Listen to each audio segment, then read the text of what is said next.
본 말씀을 중심으로 해서 나는 교회를 세우는데 실패했습니다. 나는 실패한 목회자입니다. 이런 제목으로 하나님 말씀을 전하도록 하겠습니다. 저 캄보디아에서 선교하시던 한 선교사님이 안식년을 보내면서 당신이 교회를 세우면 어떤 교회를 세워야 할 것인가에 대한 글을 쓴 것을 보았습니다. 그분은 여러 교회를 돌아보면서 지금 이 시대가 과연 교회가 맞는가? 이 교회들이 성도들이 아픔, 영혼을 치유할 수 있을까 하는 의구심을 갖게 되었다고 합니다. 그리고 교회가 무엇인가에 관한 연구를 하기 시작했는데 놀라운 것은 지금 미국에서 성공적인 목회를 하고 있다고 하는 분들이 모두가 다 자신들은 나는 목회에 실패했다 이렇게 일관성 있게 고백하고 있다는 것입니다. 빌 하이빌스 목사님, 하워드 스나이더 목사님, 랄프 네이버 목사님, 밥 로버츠 목사님, 헨리 클라우드 목사님 등 소위 미국에서 성공적인 교회를 이뤘다고 하는 분들이 나는 성경적인 교회를 세우는데 실패했다고 고백하고 있다는 것입니다. 이런 것을 통해 저는 교회가 무엇인가, 어떤 교회를 세워가야 할 것인가 이거 깊이 생각하면서 저의 교회론을 강론하겠습니다. 우리 다같이 본문 24절에서 25절을 한번 같이 읽겠습니다. 찾았으면 아멘합니다. 합독합니다. 시작. 서로 돌아보아 사랑과 선행을 격려하며 모이기를 피하는 어떤 사람들의 습관과 같이 하지 말고 오직 권하여 그 나라의 볼수록을 더욱 그리하자. 첫 번째로 우리 하나님께서 교회를 세우신 목적이 있습니다. 교회의 목적이 무엇입니까? 목적이 이끄는 교회라고 하는 책을 쓴 릭 워렌 목사님은 그 책에서 교회의 목적을 5가지로 정리해서 말합니다. 첫째는 교회는 하나님께 예배 드리기 위해서 존재한다. 이스라엘 백성들은 하나님께 제사하기 위해서 성전으로 나아갔지요. 나중에 성전이 회당 중심으로 바뀔 때는 매 안식일마다 회당에 모여서 하나님께 예배를 드렸습니다. 우리 예수님도 안식일 때마다 회당에 나가셔서 예배하시고 때로는 말씀을 가르치기도 하셨습니다. 우리 예수님은 결코 예배를 무시하지 않으셨습니다. 여러분, 하나님께서 우리 사람을 지으신 목적이 어디 있는 줄 아십니까? 찬송을 받으시기 위해서입니다. 이사야서 43장 21절에서 말씀합니다. 이 백성은 내가 나를 위하여 지었나니 나를 찬송하게 하려 함이니라 그랬습니다. 여기서 찬송하게 하려 함이라고 하는 말씀은 예배를 받으시기 위해서라고 하는 의미와 같은 것입니다. 하나님께서는 당신의 백성들에게 가장 먼저 예배를 받으시기를 원하십니다. 따라서 교회의 목적 중 가장 첫 번째는 뭐냐? 바로 하나님께 예배 드리는 것입니다. 두 번째는 말씀을 가르치고 훈련하기 위해서입니다. 교육을 말하는 거죠. 우리 예수님은 안식일에 회당에 나가서 하나님께 예배를 드렸을 뿐만 아니라 제자들을 훈련시키셨습니다. 예배로만 부족하니까 교육이 있어야 하고 훈련이 필요했습니다. 이스라엘 백성들은 회당에서 예배를 드렸을 뿐만 아니라 교육을 받았습니다.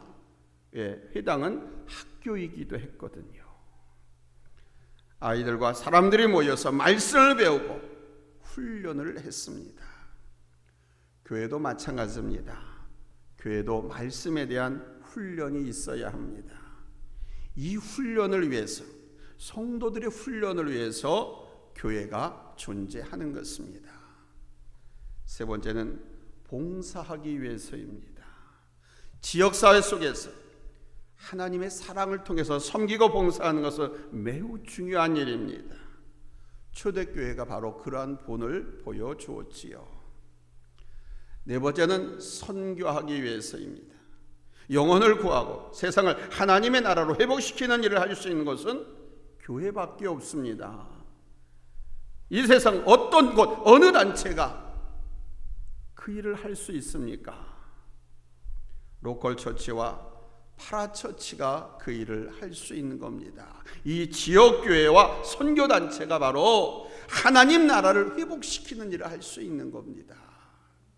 그래서 교회를 가리켜서 구원의 방주라고 말하는 거예요. 다섯 번째는 하나님의 가족으로 서로 교제하기 위해서 교회가 존재하는 겁니다. 하나님의 가족으로 서로 교제한다. 바로 이런 교회 모습이 가장 분명하게 드러나는 곳이 초대교회였습니다. 초대교회가 우리에게 보여주는 모습에서 교회의 목적을 찾을 수 있습니다. 그리고 초대교회는 바로 이 지상 모든 교회의 롤 모델인 것입니다.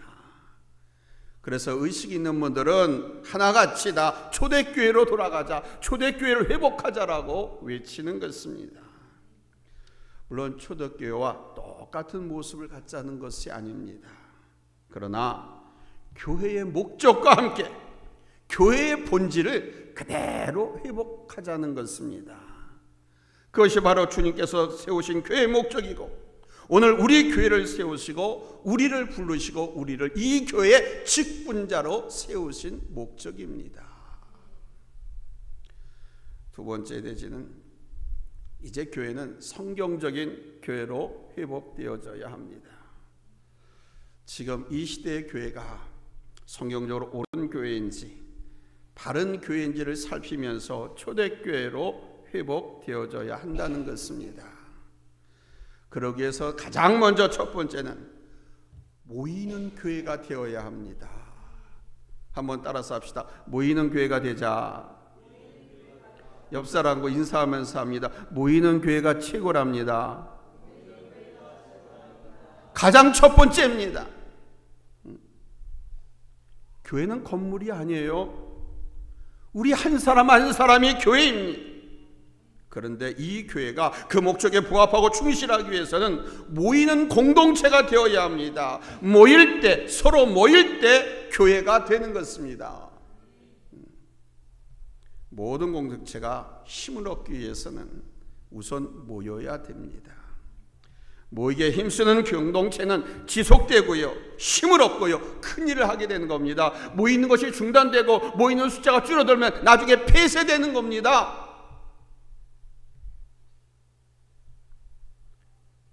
모이는 교회가 그 교회의 힘이 지속되고 힘을 더 얻게 되고 큰 일을 감당하는 거예요.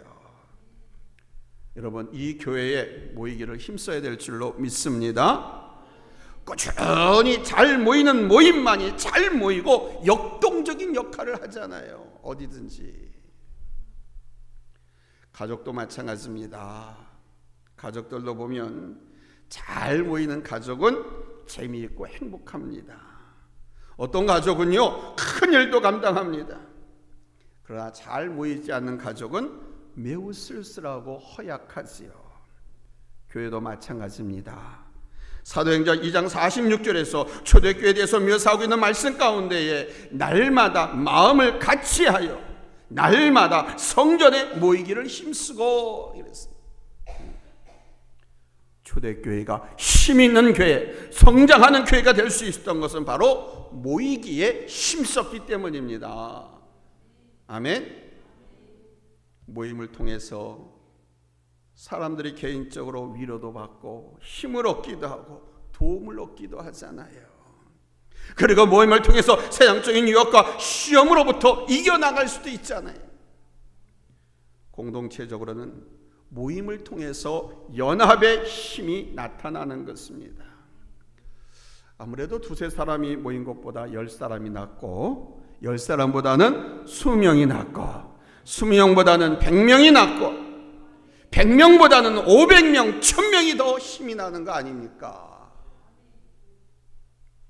물론 우리 주님께서는 두세 사람의 이름, 주의 이름으로 모인 곳에 함께 하십니다.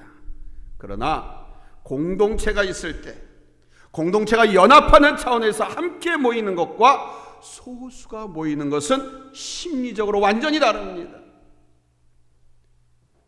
이건 어쩔 수 없는 우리 인간의 본성이에요. 공동체가 100명이 넘는데 10명만 모인다고 생각해 보십시오. 공동체가 1000명이 넘는데 100명만 모인다고 한번 생각해 보세요. 차라리 100명인데 100명이 모이면 그 공동체는 훨씬 더 힘이 나요. 왜? 100% 다 모이는 거니까.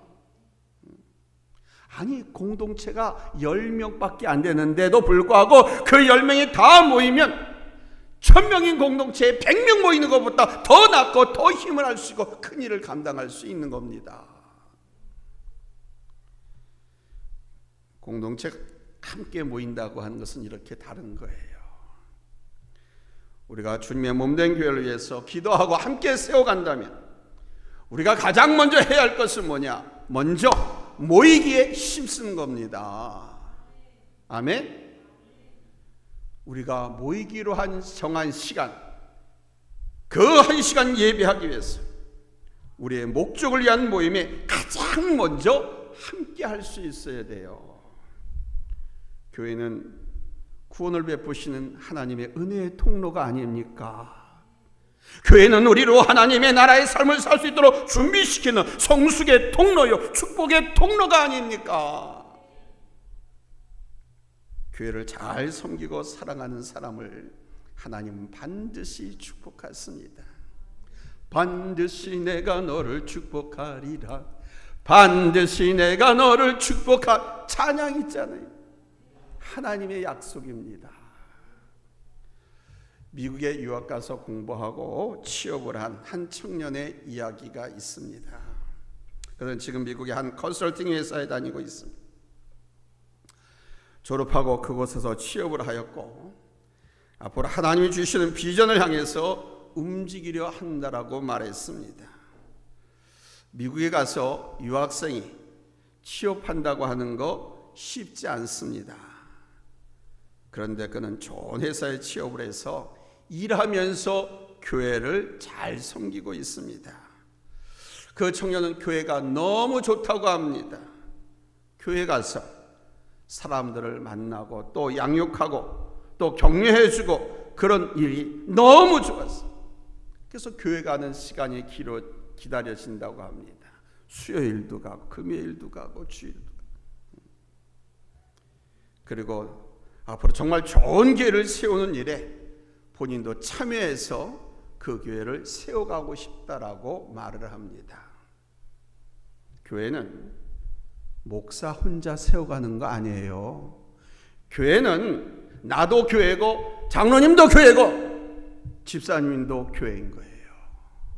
우리 각자가 교회라고 그랬고 이 각자가 모인 것이 교회당, 예배당, 교회 공동체인 거예요.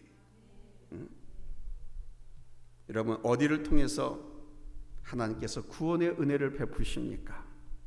어디를 통해서 성숙이 일어납니까? 어디를 통해서 하나님의 축복이 흘러들어오고 하나님의 축복이 나갑니까? 바로 교회입니다. 따라서 교회를 사랑하고 교회 모이기를 힘쓰는 것은 매우 중요한 것입니다. 이제 모이기를 피하는 저주받은 사람들의 습관 여러분 버리시기 바랍니다. 오늘 보면 24절로 25절을 말씀합니다. 모이기를 피하는 어떤 사람들의 습관과 같이 하지 말고 오직 권하여 그날이 가까울 볼수록 더욱 그리하자. 당시 교회 안에는 예배 모임부터 여러 가지 모임이 있었습니다. 이 모임을 통해서 기독 공동체의 성도들은 위로받고 힘을 얻었고요. 또 이 모임을 통해서 유대주의와 이단으로부터 싸우고 보호받고 이겨나갈 수가 있었고요. 세상의 유혹과 시험으로부터 이겨나갈 수가 있었습니다. 그리고 하나님의 은혜와 축복을 얻었습니다. 그런데 이런 모임을 등한시하거나 중요하게 여기지 않는 사람들이 교회에 나타나기 시작했고 심지어는 교회를 등지고 떠나는 사람들이 생겼습니다. 이들이 바로 교회를 세워나가는데 큰 방해물이 된 거예요. 그래서 사도는 저들을 닮지 말고 주의 날이 가까이 다가옴을 볼수록 더욱 모이게 힘쓰라고 권면하고 있는 것입니다. 모이기를 패하는 저주받은 사람들의 습관과 같이 하지 말라. 우리 교회가 주님의 목적에 합당한 교회로 서가기 위해서, 그리고 하나님의 은혜와 축복을 이루기 위해서는 가장 먼저 여러분 교회를 사랑하고 그 마음으로 모이기에 힘써야 합니다. 주일 예배, 수요일 예배, 금요 기도회, 목장 예배, 구역 예배, 교회에서 정한 예배가 있습니다. 모임이 있습니다. 이런 시간에 모이는 것을 여러분 기뻐하고 감사함으로 모여야 돼요. 이런 사정을 대고 핑계하고 피하면 개인적으로도 은혜 가운데로 나갈 수가 없습니다. 하나님께서 나를 통해서, 우리를 통해서 하시고자 하는 일을 이룰 수도 없습니다. 희생이 필요합니다. 하나님의 나라와 의라는 우선순위를 위해서 버릴 것은 버릴 수 있어야 하고요, 세상적인 것은 희생할 수 있어야 합니다. 버리고 희생하지 않으면 하나님의 나라와 의는 이루어질 수가 없습니다. 하나님의 나라와 의는 절대로 세컨드가 될 수 없는 거예요.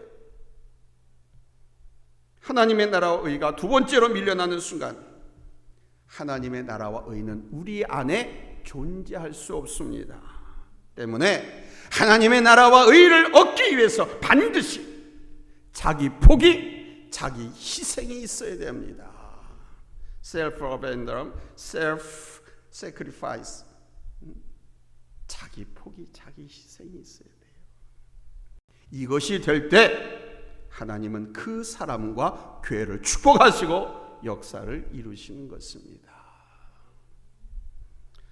두 번째는 서로 돌아보는 교회가 되어야 합니다. 본문 24절에서 말씀합니다. 서로 돌아보아 사랑과 선행을 격려하며 그랬습니다. 그러니까 교회의 목적 중에 하나가 교제를 통해서 하나님의 가족이 되는 것입니다. 주의 종과 성도들이 교제하고, 성도들과 성도들이 교제하고, 성도들이 주님과 교제하고, 성도들이 하나님과 교제하고, 예배를 통해서, 성경 공부를 통해서, 모임을 통해서, 아멘. 이렇게 교제를 통해서 하나님의 가족이 되는 거예요. 여러분, 가족이라고 하는 말을 통해 뭘 느끼십니까? 가족은 서로 돌보는 기능이 있죠. 가족 구성원은 서로 돌보고 서로 함께하는 공동체입니다. 모든 공동체의 가장 기본 단위가 가족입니다. 그래서 가정을 표현할 때 스위트홈이라고 합니다. 스위트홈. 한번 같이 합시다. 스위트홈. 가정을 스위트홈이라고 표현해요. 이 표현을 사용하는 것은 바로 가족이 그러한 기능을 하기 때문인 겁니다. 서로 돌보는. 교회도 바로 하나님의 가족입니다. 따라서 서로 돌아보며 사랑을 베풀고 성도의 필요를 알고 기도해주고 함께 해주고 격려해야 하는 거예요. 이것이 교회입니다.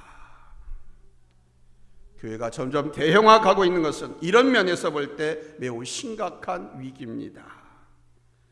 교회가 대형화되면 가족이 될 수 없습니다. 단지 모이는 것에 불과합니다. 서로 모르는 사람들이 모여서 예배만 드리고 헌금하고 가는 이상한 단체에 불과합니다.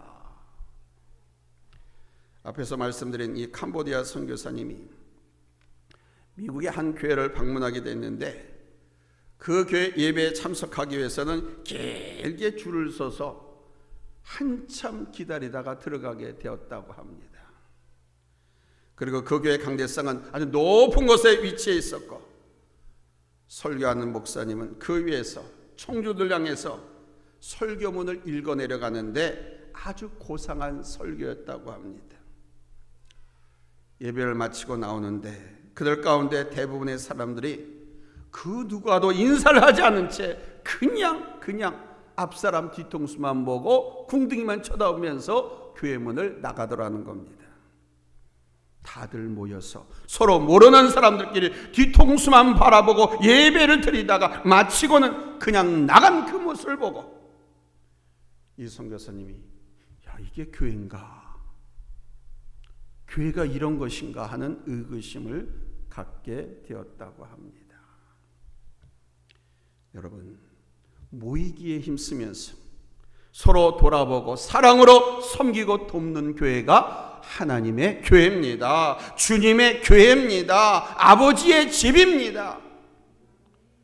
그런 면에서 저는 우리 교회에 대해서 참 감사함을 느낍니다. 우리 교회는 참 가족과 같은 교회입니다. 저보다 연세가 더 있으신 장로님들, 권사님들은 누님 같고 형님 같고 또 어린 분들은 아우 같고 참 너무너무 가족 같고 너무 좋아요.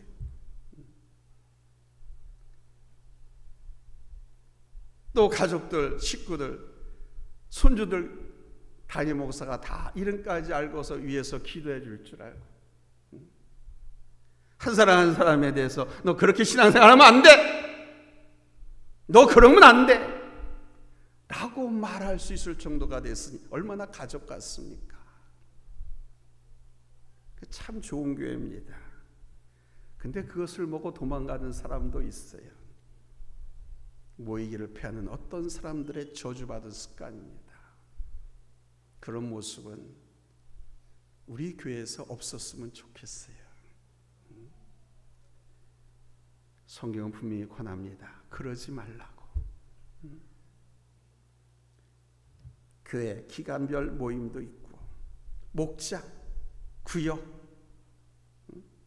속 뭐 이런 걸 서로 마음 통하니까 얼마 안 되니까 속 이야기도 할 수 있고 서로 이해하고 또 필요한 것을 알고 서로 도와주기도 하고 기도해주고 하는 이런 공동체, 이게 우리 교회 아닙니까? 얼마나 좋습니까? 큰형님 같은 우리 백장로님, 우리 김장로님, 우리 막내 아우 같은 우리 또 백장로님, 한 송이 국화꽃을 피우기 위하여 봄부터 소쩍새는 그렇게 울었나 보다. 날 위해서 기다려주고 기도해주면서 하나님 앞에 울며 눈물로 기도하는 누님 같은 우리 권사님들. 여러분, 이게 교회입니다. 사람이 적다고 교회가 아닌 게 아니에요. 사람이 적다고 지하에 있는 월세 교회라고 하나님이 안개 쓴 게 아닙니다. 이렇게 가족 같은 사랑의 교제가 있고 섬김이 있고 돌봄이 있는 그것이 바로 교회입니다. 여러분, 이것이 제대로 되면 교회가 교회되는 거예요. 교회다운 교회가 되는 거예요. 하나님이 들어쓰시고 축복하시는, 그리고 그 교회 몸담고 있는 성도들이 섬기는 가족으로, 식장으로, 사업장으로 하나님의 축복의 강물이 철철철 흘러넘쳐나는 거예요. 할렐루야. 말씀 맺겠습니다. 사랑하는 성도 여러분, 교회는 구원을 주시는 하나님의 은혜가 흘러 들어오는 곳이고 나를 성숙시키고 나를 하나님 나라의 사람으로 온전히 준비하는 곳입니다. 또한 교회는 축복의 통로입니다. 하나님의 교회를 잘 섬기고 사랑하는 사람을 우리 하나님께서 축복하지 않으실 수가 없습니다. 이스라엘을 통해서 하나님의 구원의 손길이 전 세계에 뻗쳐졌듯이 오늘날은 바로 교회를 통해서 세상을 구원했습니다. 하나님의 목적을 더 온전히 이루기 위해서, 그 은혜와 축복을 위해서 여러분, 교회에 모이기에 더 힘을 쓰십시오. 모이기에 더 힘을 쓰십시오. 여러분들이 어떤 회사에, 어떤 학교에 속해 있다고 하면 출석 안 하면 되겠어요? 기본은 출석입니다. 참석하는 겁니다. 그래야 나도 성장하고 내 회사도 성장하고, 아멘? 우리 교회도 성장하고 축복받는 거예요. 교회는 이렇게 서로 모여 서로 돌아보고 사랑과 선행을 행하고 격려할 때 여러분 온전히 세워져 가는 줄로 믿습니다. 이것이 바로 우리의 유산이고 우리의 축복이에요. 이 귀한 일에 귀하게 참여하는 우리 성도들이 되셔서 행복한 신앙생활, 축복받는 신앙생활 하시기를 예수님의 이름으로 축원합니다. 할렐루야. 기도합니다. 사랑하며 충만하신 하나님 아버지 감사합니다.